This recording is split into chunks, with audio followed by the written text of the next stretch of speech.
اور وہ بھی جو فیصلہ پی ڈی ایم کی قیادت کرے گی، پی ڈی ایم کا جو کلیکٹو فیصلہ ہوگا، تمام جماعتیں اس کی پابند ہیں، اور پاکستان پیپلز پارٹی بھی تمام جماعتوں کی طرح پی ڈی ایم کے فیصلے کی پابند ہے۔ تو نہیں صاحب، یہ جو استعفوں والا معاملہ تھا یہ تو سب سے آخری مرحلہ تھا، یہ دسمبر شروع ہوتے ہی استعفوں والا معاملہ کیوں اتنا زور پکڑ گیا؟ آپ کی جماعت کے لوگ بھی استعفے دے رہے ہیں، چاہے اپنی لیڈرشپ کو دے رہے ہیں، نون لیگ کے لوگ بھی دے رہے ہیں۔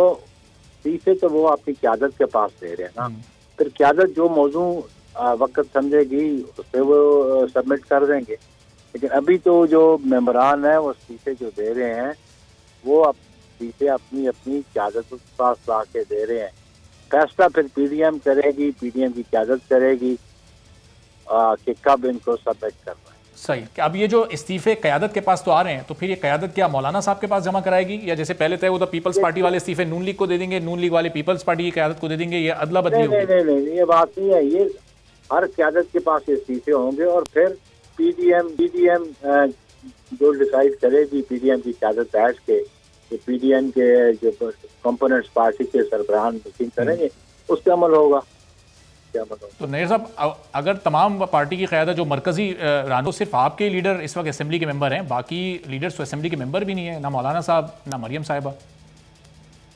نہیں، ان کی پارٹی کے لوگ تو اسمبلی میں موجود ہیں نا، پروونشل اسمبلیز میں بھی ہیں، نیشنل اسمبلی میں بھی ہیں، بلا شبہ کہ مریم صاحبہ نہیں ہے اور مولانا صاحب نہیں ہیں، مولانا صاحب کے فرزند ہیں، اور مولانا صاحب کے وہ فارمر چیف منسٹر کے پی کے وہ لیڈر آف اپوزیشن ہے۔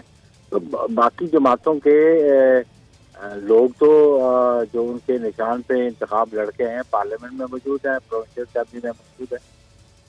اور نہیں صاحب، چلیں آخر میں جاتے جاتے یہ بھی بتا دیں کہ پیپلز پارٹی پر ہی کیوں شروع سے سوال اٹھتا ہے کہ وہ پی ڈی ایم کے ساتھ نہیں چلے گی؟ یہاں تک تو آپ ساتھ آ گئے، استعفوں والے معاملے پہ بھی بار بار یہ سوال اٹھ رہا تھا کہ آپ لوگ استعفے نہیں دیں گے، استعفے بھی آپ لوگ جمع کرا رہے ہیں۔ یہ تو شکستہ ذہنوں کی یہ اختراع ہے، یہ ان کی سوچ ہے، جو شکست خوردہ ہیں، چاہے وہ میڈیا کے کچھ لوگ ہوں، چاہے وہ حکمران ہوں، بالخصوص حکمرانوں کے جو پروردہ میڈیا کے لوگ ہیں، وہ اس بات کرنے کی بار بار میری قیادت کہہ رہی ہے، ہمارے تمام کہہ رہے ہیں کہ ہم اس فیصلے کے پابند ہیں جو پی ڈی ایم کی قیادت اور جماعتوں کی قیادت بیٹھ کے فیصلہ کرے گی۔ تمام 11 کی 11 جماعتیں اس فیصلے کی پابند ہیں۔ بہت شکریہ نیر بخاری صاحب، پاکستان پیپلز پارٹی کے سینئر رہنما ہمارے ساتھ موجود تھے اور کہہ رہے تھے کہ پی ڈی ایم جو بھی فیصلے کرے گی، پیپلز پارٹی کی قیادت اور پوری پارٹی اس پر عمل کرنے کی پابند ہوگی۔ ہنا پرویز بٹ صاحبہ، مسلم لیگ نون کی سینئر رہنما بھی ہمارے ساتھ موجود ہیں جنہیں آج نظر بند بھی کر دیا گیا ہے۔ تو ہنا پرویز بٹ صاحبہ، اب آپ اپنے گھر میں ہی موجود رہیں گی، پتہ نہیں جلسے میں شرکت کر بھی پائیں گی نہیں کر پائیں گی۔ مریم نواز تو اس کو فیصلے کا دن کہہ رہی تھیں، پھر یہ فیصلہ کن دن پر کیا ہوگا آپ کی اگر لیڈرشپ اس طرح گھروں میں قید رہے گی تو؟ میں یہی اس حکومت سے کہنا چاہتی ہوں کہ ملتان کے جلسے کے دن بھی ان لوگوں نے یہ حرکتیں کیں، لیکن اس سے ہمیں کوئی روک نہیں سکتا۔ میرے ساتھ میری بہت سی ایسے کارکن ہیں، پی ایم ایل این کے ورکرز ہیں جو میرے گھر پہ موجود ہیں، جمع ہوئیں گے، میرے ساتھ جائیں گے۔ تو بلکہ آج میں نے مینار پاکستان کا دورہ بھی کیا، وہاں بھی جا کے مجھے پتہ چلا کہ حکومت نے ابھی تک اجازت بھی نہیں دی جلسے کی، تو پریپریشنز نہیں ہو سکی، لیکن اس سے کچھ نہیں ہوتا۔ 13 دسمبر کو جلسہ ہوئے گا اور لاکھوں کی تعداد میں لوگ ہوئیں گے۔ آپ دیکھیں جیسے آپ نے سنا ڈی جے بٹ کو گرفتار کیا، اور کل میں دیکھ بھی رہی تھی کہ کس طرح وہ کہہ رہا تھا کہ مجھے باؤں بہنوں کی گالیاں نکالی جا رہی ہیں۔ تو اس میں ایک طرف سے یہ کیا میسج آپ لوگوں کو شو کر رہے ہیں؟ کل مریم بی بی نے لاہور ریلی میں وہاں لکشمی چوک پہ بٹ کڑائی پہ کڑائی کھائی، ان کے علاوہ اور بھی بہت سے لوگ موجود تھے، ان پہ بھی ایف آئی آر کر دی۔ اور ہم تو یہی کہہ رہے ہیں کہ مطلب ایک طرف سے حکومت کہتی ہے کہ ہم ان کو جلسہ کرنے دیں گے، دوسری طرف سے یہ اس طرح کی حرکتیں کرتے ہیں، تو میں اس چیز کو اسٹرانگلی کنڈیم کرتی ہوں کہ ہمیں اس طرح کی چیزیں نہیں کرنی چاہیے۔ مینار پاکستان کا جو آپ نے آج دورہ کیا تو وہاں پر وہ پانی تو نہیں بھرا ہوا تھا جو پچھلے 1-2 دن میں خواجہ آصف صاحب نے بھی ایک پرانی تصویر شاید غلطی سے ٹویٹ کر دی تھی، اور بہت ساری باتیں ہو رہی تھی کہ ہر بندہ یہ کہہ رہا تھا کہ وہاں پانی بھرا ہوا ہے، اور وہاں کی انتظامیہ کہہ رہی تھی کہ وہ تو معمول کا جو پانی دیتے ہیں وہی ہے۔ تو آپ نے وہاں کیا منظر دیکھا؟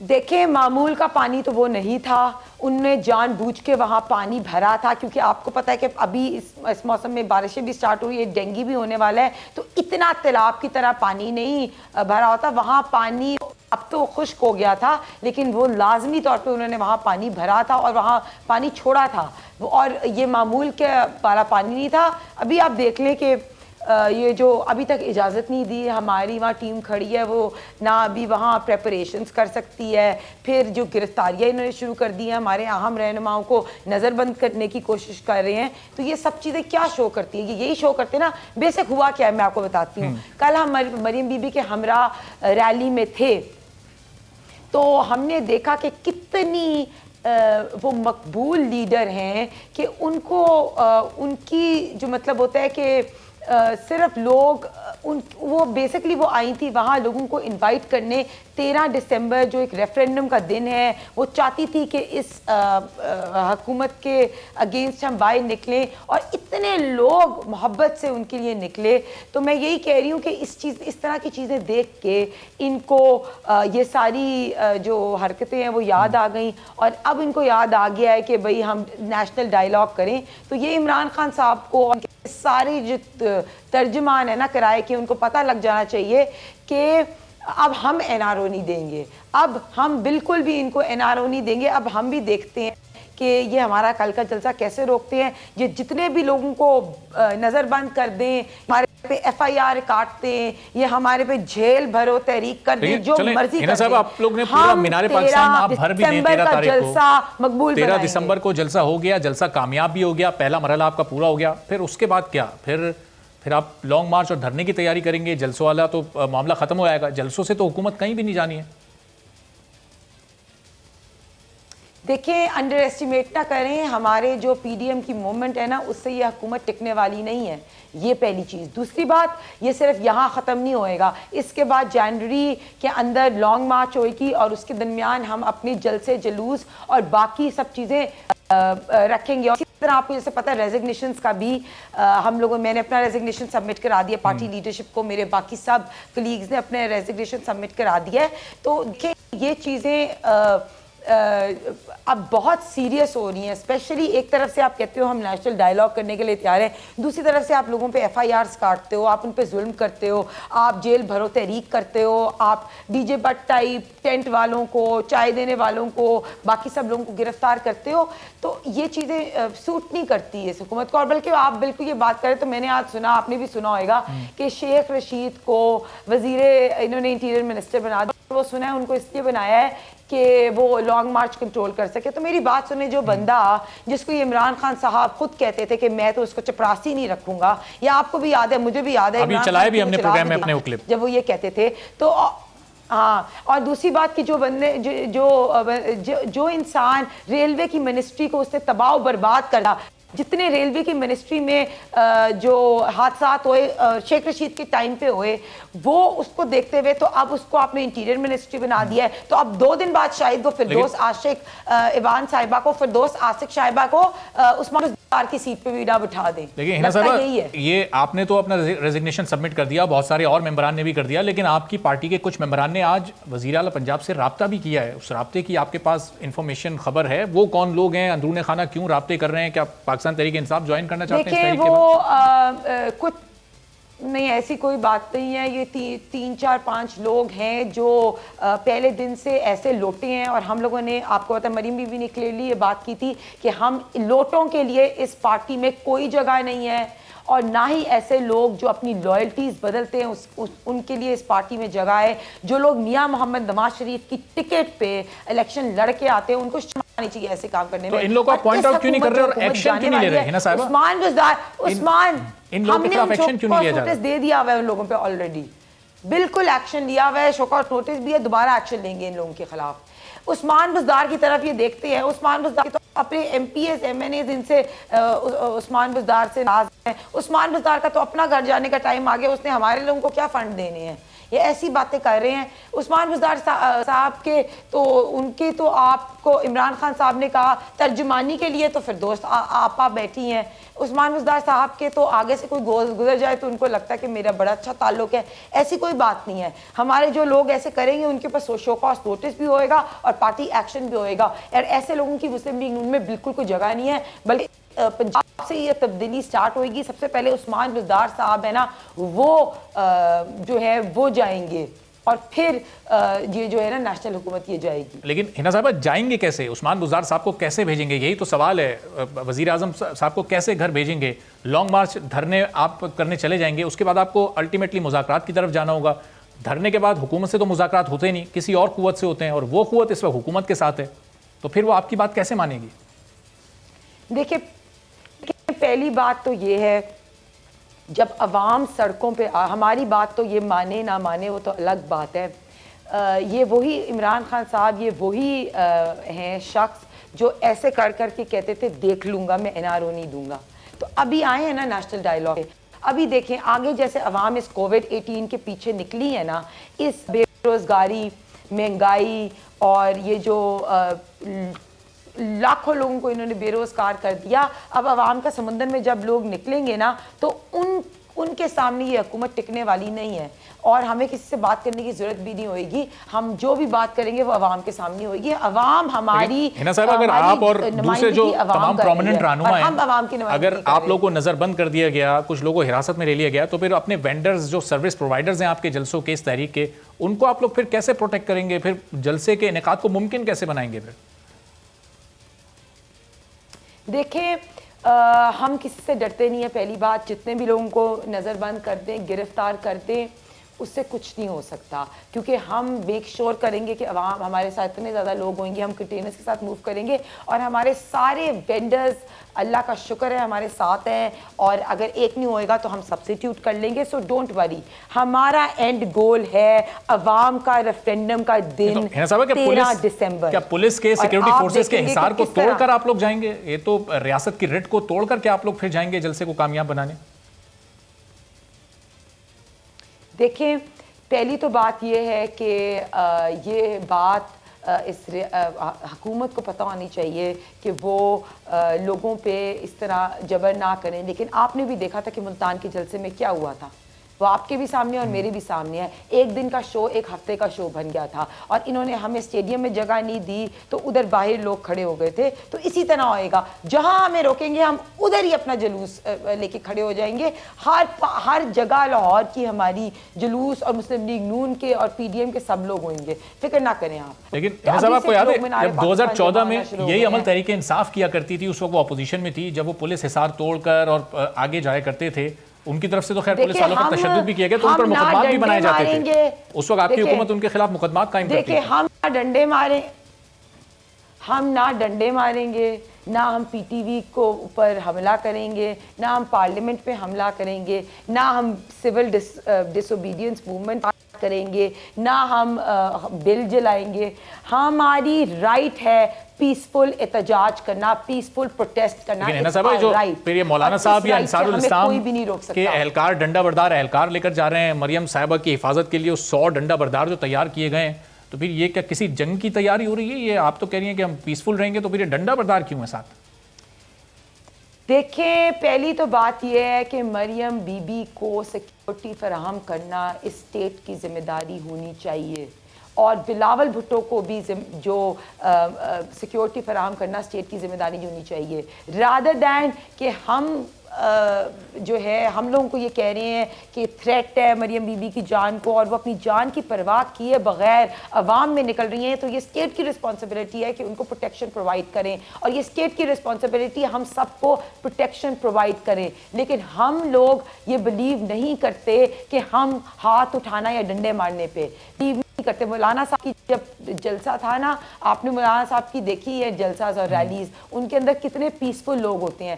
لیکن پھر حنا صاحبہ اس کوشش میں اگر یہ کووڈ-19 پھیلتا ہے خدا نخواستہ, اور اگر لوگوں کو افیکٹ کرتا ہے, کیسز بڑھتے ہیں, کچھ لوگوں کی جانیں بھی چلی جاتی ہیں, تو پھر ان جانوں کی ذمہ داری کیا PDM قبول کرے گی؟ کیا مسلم لیگ نون, پیپلز پارٹی, مولانا صاحب اس کو قبول کریں گے؟ دیکھیں ہم لوگ تو سب لوگوں کو کہہ رہے ہیں, ہم میک شور کرتے ہیں کہ ہمیں پیسفل جلسہ کرنے دیں, ہم میک شور کریں گے کہ ہم اپنے سارے جو ہمارے کارکن ہیں وہ سب ماسکس پہنے. ہم نے بہت زیادہ ووٹ کو عزت دو کے ماسکس پہنائے ہیں. ہم سوشل ڈسٹینسنگ کا بھی خیال رکھیں گے, اور ہم سینیٹائزرز بھی دیں گے. لیکن یہ ہمارے پہ تشدد نہ کریں اور وہاں ایک انریسٹ کریٹ نہ کریں, اس سے SOP ضرور خراب ہوئیں گے کرونا کی. صحیح، لیکن پھر ظاہر ہے یہ ایک رسپانسبلٹی جو ہے یہ تو کلیکٹیو ہی بنتی ہے. حکومت آپ کے ماضی کے بیانات سینئر لیڈرشپ کے شاہد خاقان صاحب کے اسمبلی کے فلور پر اور احسان اقبال صاحب کے خواجہ آصف صاحب کے سب کے سامنے ہے کہ وہ کرونا کی فرسٹ ویو کو کتنا سیریس لیتے تھے، لیکن اس طرح سے اب سیکنڈ ویو کو سیریس نہیں لے رہے کیونکہ اپنی تحریک چل رہی ہے. گورنمنٹ اس وقت بھی لاک ڈاؤن کے حق میں نہیں تھی، اب لاک ڈاؤن اس لیے کر رہی ہے کیونکہ آپ کی تحریک چل رہی ہے. جب کرونا فرسٹ ویو میں جب کرونا کا اجلاس ہوا اور اس میں اپوزیشن لیڈر شہباز شریف بلاول صاحب موجود تھے تو عمران خان صاحب نے آئے ہیں، اپنی تقریر کی ہے اور تقریر کر کے انہوں نے ویٹ بھی نہیں کیا کہ اپوزیشن کے جو رہنما ہیں وہ بات کر لیں. تو ان کی سنسیئرٹی لیول کرونا پہ یہ ہے. تو ان کی کیا بات کرتے ہیں آپ؟ اچھا ہنا صاحب آپ آخر میں بتا دیں کہ اگر آپ نظر بند بھی ہوں، باہر پولیس کا حصار بھی ہو، اس کے باوجود بھی آپ 13 تاریخ کے جلسے میں جائیں گی؟ مختصراً بس یہ بتا دیجیے گا آخر میں. جی میں آپ کے چینل پہ بھی کہہ رہی ہوں، میرا وعدہ ہے کہ میں 13 دسمبر کے جلسے پہ مینار پاکستان پہ ہوں گی اور میں سب کو آپ کے چینل سے یہ اپیل بھی کروں گی کہ مریم بی بی کے ہمراہ سب لوگ اس سلیکٹڈ تابعدار کے خلاف، اس حکومت کے خلاف 13 دسمبر کو مینار پاکستان کے جلسے میں اپنی شرکت لازم. ٹھیک ہے، چلیں، بہت شکریہ. ہنا پرویز بٹ صاحبہ نون لیگ کی سینئر رہنما ہمارے ساتھ رہی تھیں کہ چاہے نظر بند کیا جائے، چاہے روکنے کی کوشش کی جائے، اس کے باوجود بھی وہ جلسے میں جائیں گی، 13 تاریخ کو شرکت کریں گی اور ان کے ساتھ ان کے پارٹی کارکنان بھی موجود ہوں گے. ابھی ایک بریک لیتے ہیں، بریک کے بعد جب واپس آئیں گے تو پاکستان تحریک انصاف کے سینئر رہنما اور وزیر ریلوے اعظم سواتی صاحب ہمارے ساتھ موجود ہوں گے، ان سے ان کی نئی وزارت سے متعلق کچھ گفتگو کریں گے ایک بریک کے بعد.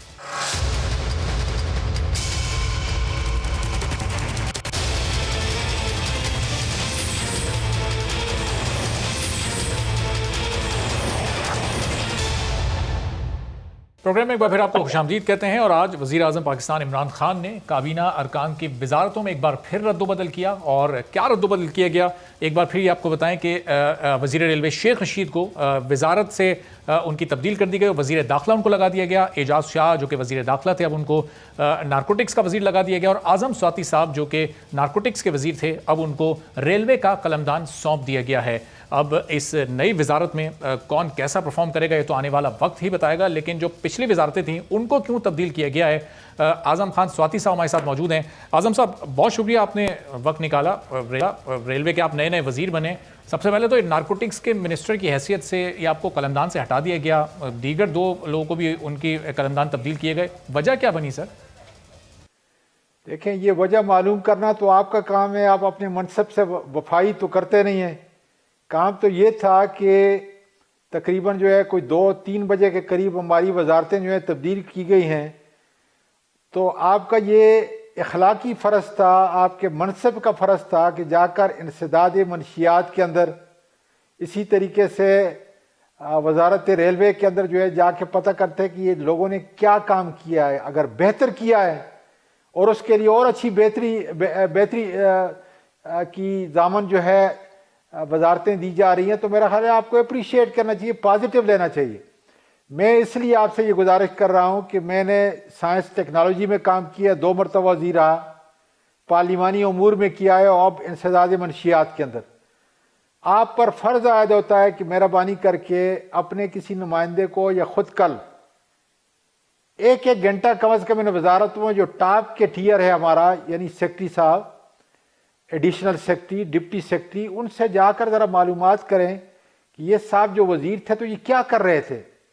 اگر اخلاق کے لحاظ سے، کردار کے لحاظ سے، امانت کے لحاظ سے، دیانت کے لحاظ سے، کارکردگی کے لحاظ سے ہم نے اچھا کام کیا ہے تو پھر وہ آپ رپورٹ جو ہے اپنے عوام کو یا اپنے چاہنے والوں کو جو ہے اپنے پروگرام کے ذریعے دیں. تو میرا یہ خیال ہے کہ آپ کے منصب کی مناسبت سے یہ ایک وفا ہے. لیکن اگر آپ مجھ سے پوچھیں گے اور میں اپنے میاں مٹھو یہ کہوں گا کہ میں نے یہ گز مارے تو میرا خیال ہے یہ مناسب نہیں ہے.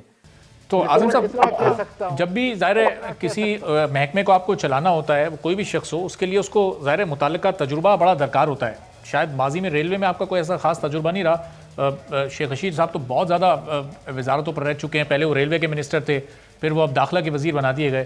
تو یہ متعلقہ تجربہ جب آپ کے پاس نہیں ہے تو پھر آپ اس پر کام کیسے کریں گے؟ ابھی تو 3 سال آپ کی حکومت کے باقی ہیں، پھر کیا پلانز ہیں آپ کے آگے کے لیے اور کس طرح سے ان پر عمل درآمد کروائیں گے؟ مجھے ذرا یہ بتائیں کہ 1947 سے لے کر آج تک جتنے وزیر سوائے شیخ رشید صاحب کے، اور وہ بھی پہلی مرتبہ جب آئے تو ان کے پاس کوئی تجربہ نہیں تھا، یہ انشاءاللہ تعالیٰ جو ہے ترجمہ آپ کو ہوتا ہے کہ آپ کی دیانت سے، آپ کی ذہانت سے، آپ کی محنت سے اور انٹینٹ سے. اگر میں پڑھا لکھا اچھا خاصا ہوں اور اگر میں نے زندگی کے اندر جو ہے اسی محنت کی وجہ سے اور اللہ تعالیٰ کی مہربانی کی وجہ سے، سب سے بڑی بات ہے اللہ تعالیٰ کی مہربانی، اپنی منسٹریوں کے اندر کارہائے نمایاں اگر کام کیے ہیں، محنت اور لگن سے، دیانتداری سے کام کیا ہے، یہ شرط ہے، تو پھر انشاءاللہ تعالیٰ یہاں خدا کے فضل سے جو ہے اچھی مثبت تبدیلی آئے گی. ظاہر ہے کہ میں شیخ رشید کا مقابلہ تو نہیں کر سکتا، وہ تو منجے ہوئے سیاستدان بھی ہیں اور ظاہر ہے کہ 6-7 مرتبہ جو ہے اسی وزارت کا قلمدان ان کے پاس رہا ہے. لیکن ان کے نقش قدم پر میں نے ابھی بھی تھوڑی دیر پہلے ٹیلی فون پہ ان سے بات کی. میں نے کہا آپ جانے والے کہیں نہیں ہیں، آپ مجھے روزانہ بتائیں گے تاکہ میں غلطی جو ہے نہ کروں. اور میں میڈیا کو بھی کہتا ہوں کہ اگر میں کوئی غلطی کروں تو میرا قبلہ جو ہے کم از کم وزارت کا درست کر دیں. اعظم صاحب یہ تو آپ کے بھی اور ہم سب کے سامنے ہے کہ ریلوے میں آئے دن حادثات ہوتے رہتے ہیں. جب بھی کوئی حادثہ ہوتا ہے شیخ رشید صاحب سے اپوزیشن استعفے کا مطالبہ کرتی ہے. وہ اس لیے کرتی ہے چونکہ ماضی میں وزیر اعظم عمران خان جب وہ اپوزیشن میں تھے تو وہ ماضی کے منسٹر سے سعد رفیق صاحب سے وہ مطالبہ کیا کرتے تھے استعفے کا. تو اب جب بھی کوئی حادثہ ہوگا پھر آپ سے استعفیٰ مانگا جائے گا، پھر آپ تیار ہیں اپوزیشن کے اس مطالبے کا سامنا کرنے کے لیے؟ دیکھیں میں تو کوئی ایسی بات نہیں کر رہا تھا، لیکن آپ نے خود ہی مجھے یہ بتائیں کہ سعد رفیق صاحب کیا مجھ سے زیادہ پڑھے لکھے ہیں؟ کیا مجھ سے زیادہ محنت کرتے ہیں؟ کیا اس سے پہلے ان کے پاس ریلوے کی وزارت تھی؟ اگر نہیں تھی تو انشاءاللہ تعالیٰ اعظم سواتی بیسٹ پرفارم کرے گا. اب میں آتا ہوں آپ کے حادثات کی وجہ سے. دیکھیں حادثات کی ایک بنیادی وجہ نہیں ہے، اس کا پورا نظام جو ہے اس کے اندر نقص ہے. آپ کی پٹریاں اتنی پرانی ہیں، ان لوگوں نے جو ہمارے یہ سیاسی وڈیرے جو اس وقت جو ہے ایک ناٹک رچا رہے ہیں، انہوں نے پی آئی اے کو، اس کو، سٹیل مل کو، جتنی ایسے اسٹیٹ انٹرپرائز ہیں ان کو لوٹا ہے، ان کا خون چوسا ہے. ان کے اندر آپ یہ بتائیں کہ جو آپ کی یونینز ہیں کتنا انہوں نے جو ہے گناونا کھیل کھیلا ہے اور جس کی وجہ سے ان اداروں کو کتنا بڑا نقصان ہوا. انشاءاللہ تعالیٰ یقین رکھیں کہ اگر میرے آنے کے بعد جہاں میں آیا تو میں نے سائنس ٹیکنالوجی کو صحیح سمت پہ ڈالا اللہ کے فضل سے، اس کی مہربانی سے. لیکن اعظم سواتی صاحب یہ کوئی 2.5 سال کے قریب 28 مہینے کے قریب شیخ رشید صاحب اس ظاہر قلمدان پر فائز رہے، لیکن حادثات کو تو وہ بھی نہیں روک پائے بلکہ پچھلے دور سے زیادہ حادثات ہوئے. تو اب آپ اس کو کس طرح اگلے 3 سال میں روکیں گے؟ کیسے قابو کریں گے؟ کوئی پلاننگ ہے آپ کے پاس؟ ایک سیکنڈ تو رکے نا، مجھے پورا جواب تو دینے دیں. جی آپ اگر میں نے وفاقی وزیر کی حیثیت سے جو ہے پارلیمانی امور کی وزارت کو بہتر طور پہ چلایا ہے، دیکھ لیں ریکارڈ آپ کے سامنے، یہ آپ کا کام ہے. اور پھر اب انسداد منشیات ایک ٹوٹی ہوئی وزارت تھی، اس کو میں آپ پر فرض عائد کرتا ہوں کہ اپنے کسی نمائندے کو جو ہے کل ان وزارتوں کے جو ٹاپ کے افسر ہیں ان کے پاس جائے اور دیانتداری سے ان سے ایک انٹرویو لے تاکہ دودھ کا دودھ اور پانی کا. اور پھر آپ پر فرض عائد ہوتا ہے کہ آپ اگر میرے خلاف کوئی کہہ رہا ہے تو پھر بھی میری ان برائیوں کی نشاندہی کرے، میری ان کمزوریوں کی نشاندہی کرے تاکہ اس کا استعمال آئندہ کسی وزارت پہ نہ ہو. اب میں آتا ہوں اپنی اس نئی وزارت کے اوپر. انشاءاللہ تعالیٰ منڈے کو میں نے اس کے سارے جتنے ڈپارٹمنٹ ہیں ان کو بلا لیا ہے. سب سے پہلے میں جو ہے انشاءاللہ ان سے بریفنگ لوں گا. اس کے بعد اپنی پریارٹی جو ہے، ظاہر ہے کہ یہ میں نے چلانی ہے، اپنی پریارٹی جو ہے انشاءاللہ تعالیٰ جو ہے اس کو مقرر کروں گا اور ایک ایک قدم پھونک کے لوں گا. یہ اس لیے ضروری ہے کہ سی پیک ML1 کے بعد اب یہ وہ وزارت نہیں رہی. اب اس نے ایک نیا امیج پاکستان کے اندر کریٹ کرنا ہے، صنعت کے میدان میں، اس نے زراعت کے میدان میں، اس نے جاب کریشن کے میدان میں، اس نے ٹرانسپورٹ کے میدان میں، اس نے گڈس کو ایک جگہ سے دوسری جگہ، اس نے سواریوں کو ایک جگہ سے دوسری جگہ، اس کے بہت سارے ٹیئر ہیں. انشاءاللہ تعالیٰ آپ دیکھیں گے. اور میں اللہ تعالیٰ سے یہ دعا کر رہا ہوں کہ یا اللہ اگر یہ ذمہ داری دی ہے تو ساتھ مجھے شعور بھی مجھے پیدا کر، عقل بھی پیدا کر اور مجھے وہ رستہ دکھا. تو اعظم سواتی صاحب یہ آنے والے دنوں میں اس وزارت میں کام کرنے کا آپ کو موقع ملے گا چونکہ پی ڈی ایم تو اب آپ کی حکومت کو گھر بھیجنے کے لیے تیار بیٹھی ہے.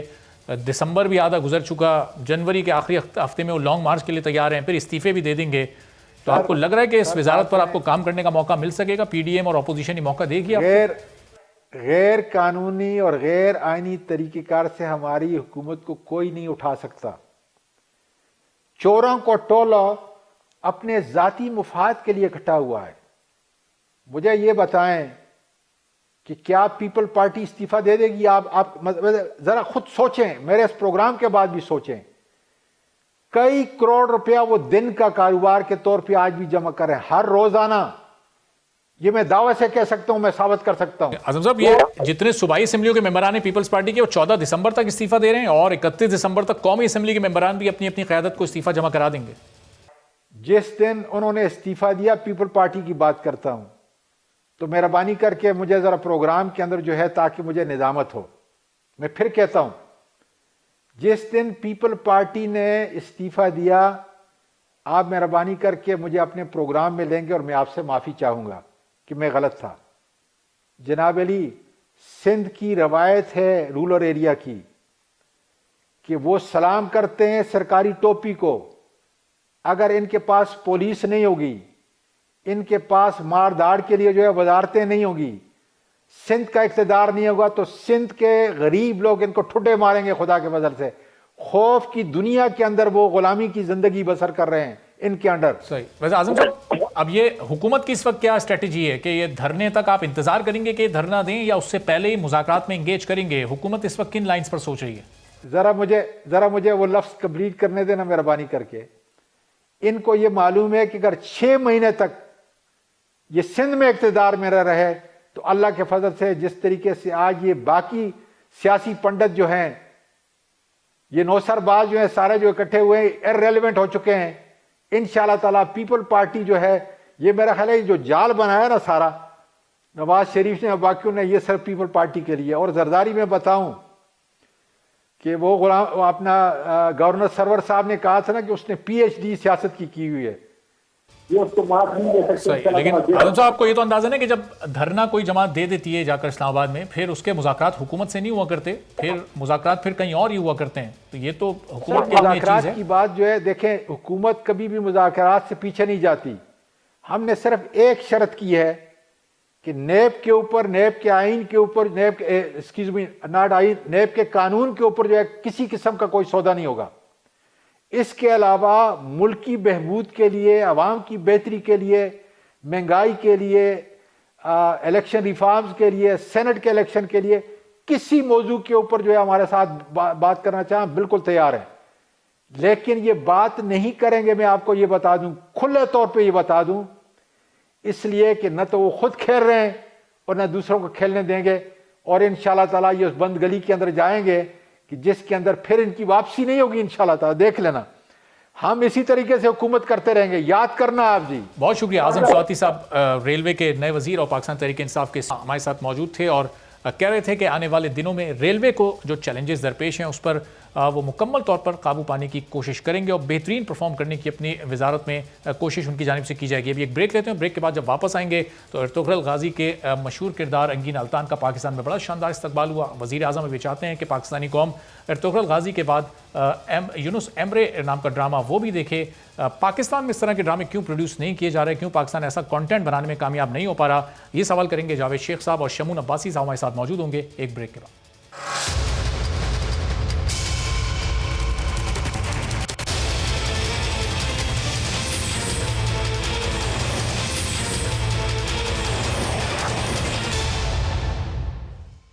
پروگرام میں ایک بار پھر آپ کو خوش آمدید کہتے ہیں. مشہور زمانہ ترک ڈرامہ ارطغرل غازی کے مشہور کردار انگین التان پاکستان آئے. ان کا بڑا گرم جوشی سے پاکستانیوں نے استقبال کیا، کرنا بھی چاہیے. پاکستان بڑی مہمان نواز قوم ہے. ان کی آمد سے پہلے ٹویٹر پر ٹرینڈز بھی چل رہے تھے. ان کی وجہ شہرت ان کا وہ کردار ہے جس سے پاکستان کے وزیر اعظم عمران خان بھی بڑے متاثر ہیں، جنہوں نے ڈرامہ ارطغرل غازی کو پی ٹی وی پر ٹیلی کاسٹ کروایا تاکہ پاکستانی نوجوان اس تاریخی ڈرامے کو دیکھ کر کچھ سیکھ سکیں اور ماضی کے حوالے سے کچھ معلومات بھی حاصل کر سکیں. وزیر اعظم پاکستان یہ چاہتے ہیں کہ اب صوفیزم سے دلچسپی رکھنے والے ڈرامہ یونس ایمرے کو بھی پی ٹی وی پر دیکھیں. ارطغرل کے آغاز کے وقت پاکستانی شوبز انڈسٹری کے اندر سے کچھ آوازیں ایسی بھی آئی تھیں کہ اس ڈرامے کو پی ٹی وی پر نشر نہیں ہونا چاہیے، بلکہ وزیر اعظم پاکستان کو چاہیے کہ وہ پاکستانی ڈرامہ کو، پاکستانی کنٹینٹ کو پروموٹ کریں. پاکستان ڈرامے کی جو تاریخ ہے، کیا اس میں ایسے تاریخی ڈرامے ہمیں دیکھنے کو ملتے ہیں کہ ان کو پروموٹ کیا جائے؟ 20-25 سال پہلے پاکستانی ڈرامے دنیا کے مشہور ڈرامے ہوا کرتے تھے اور انہیں پڑوسی ملک سمیت دیگر ممالک میں بھی بڑے شوق سے دیکھا جاتا تھا، لیکن پچھلے 10 سے 15 سال میں ہمارے ڈرامے کی کہانیاں چند ایک موضوعات تک ہی کیوں محدود ہو گئی ہیں؟ اور اس کے ساتھ ہی اگر پچھلے 10-12 سال میں بننے والی فلموں کی ہم بات کریں تو ان کو دیکھ کر کچھ ایسا لگتا ہے جیسے ہم پڑوسی ملک کی فلموں سے بہت زیادہ متاثر ہیں۔ ایسا کیوں ہے؟ اب ہماری ڈرامہ انڈسٹری اور فلم مستقبل کیا ہے، اسی بارے میں کچھ گفتگو کرتے ہیں۔ شمون عباسی صاحب مشہور ڈرامہ فلم ڈائریکٹر اور پروڈیوسر اور ایکٹر ہمارے ساتھ موجود ہیں، ایک مشہور شخصیت ہیں، کسی تعارف کے محتاج نہیں ہیں۔ تو شمون صاحب، ہم دیکھتے ہیں کہ ہمارے جب سے یہ گورنمنٹ آئی ہے ترکی کے ڈراموں کو بڑا پروموٹ کیا جا رہا ہے۔ ماضی میں بھی ایک دور ایسا آیا تھا جب وہ اردو ڈبنگ کے ساتھ پیش کیے جاتے تھے اور لوگ دیکھتے تھے۔ ہمارا اپنا ڈرامہ، ہماری اپنی فلم تو ماضی میں بڑی مشہور رہی ہے، ایک بڑی کامیاب تاریخ رہی ہے اس کی، تو ہم ایسی چیزیں کیوں نہیں کر سکے؟ ہم نے تاریخی حوالوں سے اس طرح کے ٹاپکس کو کیوں کور نہیں کیا؟ ہم چند ایک کہانیوں تک کیوں محدود ہو کر رہ گئے؟ السلام علیکم سب سننے والوں کو، دیکھنے والوں کو۔ یہ بہت اچھا سوال ہے آپ کا، اور میں آئی ایم سو گلیڈ کہ کسی چینل نے ایکچولی اس بات پر فوکس کیا۔ دیکھیں، میں اس کو بہت طویل، چونکہ یہ کویشچن تو چھوٹا سا ہے لیکن اس کا جواب بہت طویل ہے، میں کوشش کرتا ہوں کہ میں اس کو ایک جگہ گیدر کر کے آپ کو جلدی بتاؤں۔ ہوا یہ کہ ہم جس دور کی آپ بات کر رہے ہیں جب ڈرامہ اچھا ہوا کرتا تھا، اس وقت جو ہے نا ایڈورٹیزمنٹ یا ایجنسیز جو تھیں وہ آپ کو نہیں ایکچولی ڈائریکٹ کرتی تھیں اس معاملے میں، یا آپ کو اس طریقے سے ڈکٹیٹ نہیں کرتی تھیں کہ آپ کو ڈرامہ کس طرح کا بنانا ہے۔ پرابلم یہ ہے کہ جب ہم آج کی ڈرامے کی بات کرتے ہیں، وہ کمپلیٹلی ایڈورٹائزر کے اب ہاتھوں میں ہے کہ وہ کیا چیز بیچنا چاہتا ہے، اس کے مطابق کیا چیز چل رہی ہے، اور ریٹنگ کے نام پہ جو ایک چیز ہم نے کریٹ کر لی ہے وہ ہمارے اپنے ذاتی انٹرسٹ ہیں۔ ڈیفینیٹلی وہ ریٹنگ ڈرامے کی نہیں ہے باس، وہ ریٹنگ جو ہے وہ آتی ہے اس ایڈورٹائزنگ کی جو ایڈ چل رہا ہوتا ہے۔ ہم ذرا سے کنفیوز ہیں اس معاملے میں۔ اس کی وجہ سے کیا ہو رہا ہے باس کہ جہاں پھر فائنینشیل اسٹرکچرز نہیں ہوں گے نا، جہاں پیمنٹس پراپرلی نہیں مل رہی، تو پھر ہم یہ جو ڈریمی پروجیکٹس کے بارے میں بات کرتے ہیں، یہ ڈیفینیٹلی ان جگہوں پر ہوتی ہیں، ان انڈسٹریز میں جہاں پر انفراسٹرکچر فائنینس کا بہت اسٹیبل ہوتا ہے، ایمانداری سے کام ہو رہا ہوتا ہے۔ ہمارے ملک میں ابھی بھی ایگریمنٹس، پیمنٹس اور ڈیوز، ان سب چیزوں کا معاملہ 2020 میں بھی چل رہا ہے، جس کی وجہ سے سب سے پہلے اس وقت جو کوشش کی جا رہی ہے، مختلف گورنمنٹ کے ادارے ہیں جو اس وقت اس کوشش میں گامزن ہے، ایوری نائٹ ایوری ڈے میں آپ کو بتا رہا ہوں کہ ان چیزوں کو جب دیکھیں روٹ کاز جو ہے نا، جب آپ کی جڑ ٹھیک نہیں ہوگی تو آپ کا وہ جو درخت ہے وہ پھل نہیں دے پائے گا۔ بھلے ہم کسی بھی گارڈن کی بات کریں، ترکی ایک اسمارٹ ملک ہے، ان کو پتہ ہے ان کو ڈرامے کس طرح بنانے ہیں، ان کو پروڈکشن بھی پتہ ہے، پیمنٹس کے معاملات وہاں پر آسان ہے۔ صحیح، تو ہم اس سے نکلیں گے کیسے؟ شمون صاحب میں آپ کی طرف آتا ہوں ذرا۔ پاکستان فلم انڈسٹری اور ڈرامہ انڈسٹری کا ایک بہت بڑا شیخ صاحب، ظاہر ہے نام ہی کافی ہے، کسی تعارف کے محتاج نہیں ہے وہ بھی۔ تو جاوید شیخ صاحب، یہ ہم جب بھی ہمیں تاریخ سے متعلق اپنے لوگوں کو ایجوکیٹ کرنا ہوگا یا صوفیزم سے متعلق ایجوکیٹ کرنا ہوگا تو ہم دوسرے ملکوں کے ڈراموں کا سہارا لیں گے؟ ہمارا اپنا ملک کب اس قابل ہوگا کہ اس طرح کا کانٹینٹ پروڈیوس کیا جا سکے؟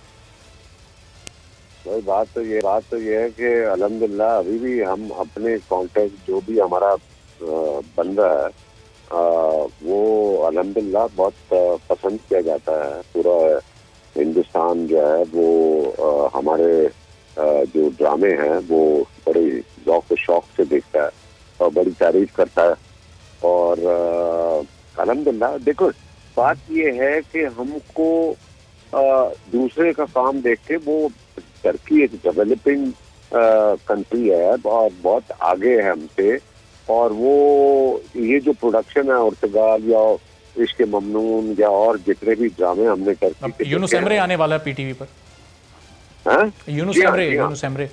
بات یہ ہے کہ آج سے 25-30 سال پہلے تو ترکی کا یہ بالکل ہی کوئی نہ ٹی وی کام کا تھا نہ فلمیں کام کی تھی، مگر انہوں نے ڈیولپ کیا، حکومت نے ان کا ساتھ دیا اور وہ انہوں نے محنت کی اور پھر انہوں نے اپنی مارکیٹ پوری دنیا میں بنا لی۔ اب ان کا ڈرامہ جو ہے میرا خیال ہے 75 یا 80 ملکوں میں جاتا ہے، تو جب اتنے ملکوں میں ان کا ڈرامہ جائے گا، جگہ بنا لی ہے، تو وہ اس پوزیشن میں ہے کہ وہ ارتگال جیسا ڈرامہ جس میں بہت اچھا لگا ہوا۔ لیکن جاوید صاحب، جیسے سندھ کو تاریخی اعتبار سے باب الاسلام کہا جاتا ہے، ملتان کو اولیاء کی سرزمین کہا جاتا ہے، اور کئی ایسے تاریخی شہر ہیں پاکستان میں تو ہماری ڈرامہ انڈسٹری یا فلم انڈسٹری ان ٹاپکس پر کیوں کام نہیں کرتی؟ اس سے متعلق کچھ پروڈکشن ہمیں کیوں دکھائی نہیں دیتی اپنی اسکرینس پہ؟ یہ بات تو یہ ہے کہ میں یہ کہہ رہا ہوں کہ وہ جب آپ کی مارکیٹ اگر کھلی ہے تو آپ اتنا پیسہ لگائیں گے.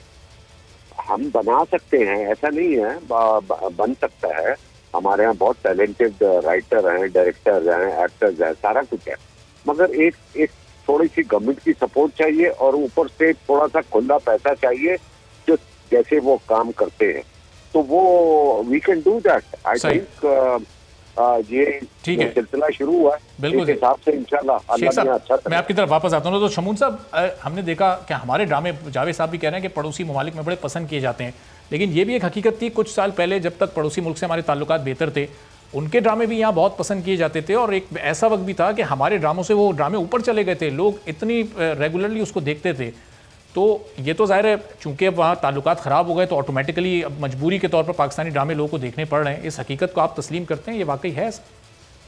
دیکھیے، یہ تو ایک جیوگرافکلی بھی ایک ایسی چیز ہے جس کو تسلیم کرنا پڑے گا. اس کی وجہ یہ ہے بس کہ انڈیا اور پاکستان یہ ایک ہی زمین تھی، ایک ہی پراٹھا ہے، ایک ہی اچار ہے، ایک ہی سالن ہے. آپ سمجھ رہے ہیں نا؟ ذائقہ بھی وہی ہے، لینگویج بھی تقریباً وہی ہے، ڈریسنگ بھی وہی ہے. تو کہیں نہ کہیں ہم ایک دوسرے سے ریلیٹ کرتے ہیں. اب وہ پولیٹیکل جو ایشوز ہیں اس نے سیپریٹ کہیں کر دیا ہے، لیکن deep inside we are related to each other. اچھا، وہ اس کو پھر لسانی فسادات کی شکل میں ہمیں الگ کر دیا گیا یا کچھ بھی کر دیا گیا، نفرتیں پھیلائی جاتی ہیں. لیکن ہم جس کام سے، میں اور شیخ صاحب جس کام سے تعلق رکھتے ہیں وہ محبتوں کا پھیلانا ہے، وہ کنیکٹ کرنا ہے، انسانیت پہ بات کرتے ہیں. ہم جب کوئی رول کرتے ہیں تو ہم انسان پورٹری کر رہے ہوتے ہیں، ہم کسی ریلیجن کو پورٹری نہیں کرتے. ہم کسی پاکستان سے محبت ہے، اور پاکستان سے ہمیں یوں محبت ہے کہ ہمیں پتہ ہے کہ پاکستان میں بہت کیپیسٹی ہے پوری دنیا میں اپنے آپ کو ایک جس کو کہتے ہیں ایک eligible country, especially show business کے تھرو ہم بہت کچھ دکھا سکتے ہیں. شیخ صاحب کا کہنا بالکل درست ہے، ہمارے پاس سب کچھ ہے. صحیح. تو اس وقت ان چیزوں پر باقی دھیان دینا چاہیے کہ جب یہ سارا ایسٹ پاکستان کے یہ شیخ صاحب سے لے کر اور شیخ صاحب سے نیچے جتنے بھی ایکٹرز اور نئے لوگ، آپ کے پاس ایک خزانہ ہے پرفارمنس کا، رائٹرز کا، پرانے رائٹرز کا، ڈائریکٹرز کا، جو آج مارکیٹ سے باہر جا کے کام کر رہے ہیں. ٹھیک ہے نا؟ ہمارے سارے اچھے ڈائریکٹرز جو ہیں وہ ابھی Z5 کے لیے کام کر رہے تھے. کیوں؟ کیونکہ ان کے لیے یہاں پر مواقع نہیں ہے، لیکن ان کو کام کرنا ہے تو وہ جا کے Z5 کے لیے کر لیں گے، وہ جا کے کسی اور پرائم کے لیے کر لیں گے.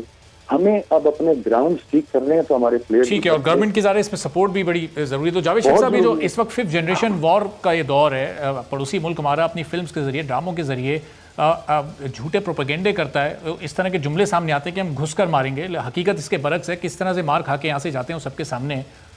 ہم اس معاملے میں بھی پیچھے رہ گئے جواب دینے میں اس 5th جنریشن وار میں. دیکھیے، مجھے یہ لگتا ہے کہ یہ بڑا ایک پولیٹیکل ایجنڈاز ہوتے ہیں اور بس جو کہ فنڈیڈ ہوتے ہیں. ٹھیک ہے، اب ظاہر ہے وہاں کی اگر ایک آرگنائزیشن یا ایک فیڈریشن یا ایک کوئی بھی اس طرح کی کوئی سوچ رکھتا ہے کہ یار یہ فلم بناؤ اور یہ اگینسٹ پاکستان کر دو، تو ایٹ لیسٹ پاکستانیوں نے یہ ضرور کیا کہ آج تک آپ کے بارے میں کوئی ایسی فلم بنا کر آپ کو برا بھلا نہیں کہا. یہ ایٹ لیسٹ ہم نے ابھینندن بھی آئے تھے تو چائے پلا کے بھیجا نا بھائی. پاکستان کی یہ خاص بات ہے، ہم دشمنیاں پالنا نہیں چاہتے. ٹھیک ہے، دشمنی پولیٹیکل اینگل سے ہو. میں یہ جانتا ہوں کہ میرے بہت سارے دوست انڈیا میں بھی موجود ہیں، پیار محبت بھیجتے ہیں، ہم یہاں سے ان سے پیار محبت کی باتیں کرتے ہیں. دوستیاں ہیں، ان کی والدہ کو جانتے ہیں، ان کے فیملیز کو جانتے ہیں. پولیٹیکل ہے باس، یہ سارا سیاست ہے جس سے ہمارا تعلق نہیں. ہم ایکٹرز ہیں، ہم ڈائریکٹرز ہیں، ہم رائٹرز ہیں. ہم انسانیت پہ بات کرنا چاہتے ہیں، ہم دوستی پہ، پیار بڑھانے پہ بات کرنا چاہتے ہیں. صحیح. تو یہ جھگڑے جب ہوتے ہیں تو یہ سارے سیاسی اینگل کے ہوتے ہیں، فلم نہ دینا، فلم کا آنا، فلم کا نہ جانا. ٹھیک ہے. اچھا، تو جاوید شیخ صاحب، یہ بطور مجموعی شوبز انڈسٹری کی سوچ ہے کیا؟ یہ جو غیر ملکی ڈرامے ہیں، چاہے حکومتی سرپرستی میں وہ چل رہے ہیں، یہ چلنے چاہیے نہیں چلنے چاہیے؟ اس سے یہاں کا ٹیلنٹ ڈسٹرب ہوتا ہے نہیں ہوتا؟ کیا سوچ ہے بطور مجموعی شوبز انڈسٹری کی؟ نہیں چلنا چاہیے، کوئی ایسی بات نہیں. دل بڑا رکھنا چاہیے. وہ ان کے دل چھوٹے ہوتے ہیں، ان کا کام بھی چھوٹا ہوتا ہے.